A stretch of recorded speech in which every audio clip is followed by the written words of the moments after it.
ये बात मेरे गांव की है। जब मैं छुट्टियों में गांव घूमने गया था। मेरे गांव में एक पुरानी अखंडर हवेली है जिसमें करीब 65 सालों से वहाँ कोई नहीं रहता। यह बात मुझे मेरे दोस्तों ने बताया था। ये बात मुझे पता चली तो मेरा मन करने लगा कि मैं एक बार उसको हवेली को देखूं।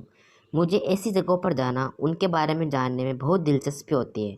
फिर एक दिन मैं अपने दोस्तों के साथ और वहाँ जाने का प्लान बनाता हूँ और मैं और मेरे दोस्त उस अखंडर हवेली के पास पहुँच जाते हैं और वहाँ दूर दूर तक कोई आता जाता भी नहीं था। मैंने जब ये बात अपने दोस्तों से पूछी कि यहाँ अगल बगल कोई रहता क्यों नहीं है, बल्कि लोग इस तरह से भी आना भी नहीं चाहते, तो मेरे दोस्त ने मुझे बताया, यह हवेली सिर्फ पुरानी और अखंडर नहीं है, बल्कि यह हवेली एक भूतिया और एक शापित हवेली मानी जाती। मैं बोला, ऐसा तुम ये इतने यकीन से कैसे कह सकते हो? तो मेरे दोस्त ने पूरे गांव का यही मानना है।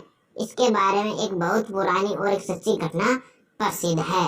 मेरे मन में इसके बारे में जानने का ख्याल और बढ़ने लगा। मैंने पूछा, क्या तुम इसके पीछे की कहानी?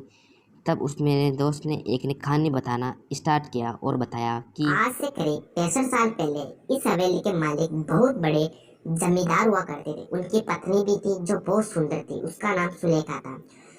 उस समय ही डाकुओं के भी खूब से लोग डरते थे। डाकुओं की टुकड़ी जिस गांव में घुसती थी और उस गांव को पूरी तरह बर्बाद कर देती थी।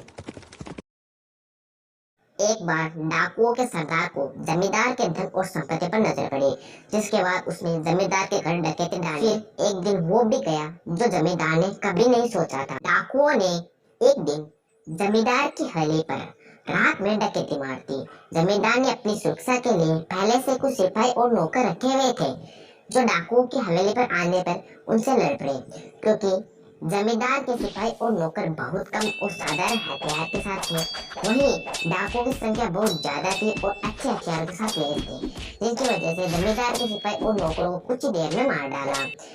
ये सब जमींदार देखने पर बात सोचा, इससे पहले कि ये डाकू हवेली का दरवाजा तोड़कर अंदर घुस आए, उसे अपनी पत्नी और खजाने को छुपा देना चाहिए। फिर उसने उस खजाने को एक हवेली में ही किसी खुफिया जगह पर छुपा दिया और अपनी पत्नी को एक कमरे के अंदर और खुफिया कमरे में छुपा दिया और बाहर से कमरा बंद कर दिया। इसके बाद कुछ ही देर में डाकू हवेली का दरवाजा तोड़कर अंदर घुस गए, जिससे जमींदार की मौत डाकुओं के हाथों से हो गई। जमींदार ने मरते मरते अपने खजाने का पता उन डाकुओं को नहीं बताया। डाकुओं ने खजाने को बहुत खोजा पर वह नहीं मिला। फिर डाकू वहां से हवेली कीमती सामान लेकर चले गए। पर जमींदार की पत्नी जो एक खुफिया कमरे में बंद थी, उसका पता किसी को नहीं था।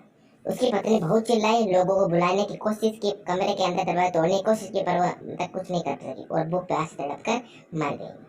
उसके मरने के बाद उसकी लाश से बदबू से लोग हवेली में पहुंच गए और उसके कमरे को तोड़कर उसको लाश को वहां से निकालकर अंतिम संस्कार किया।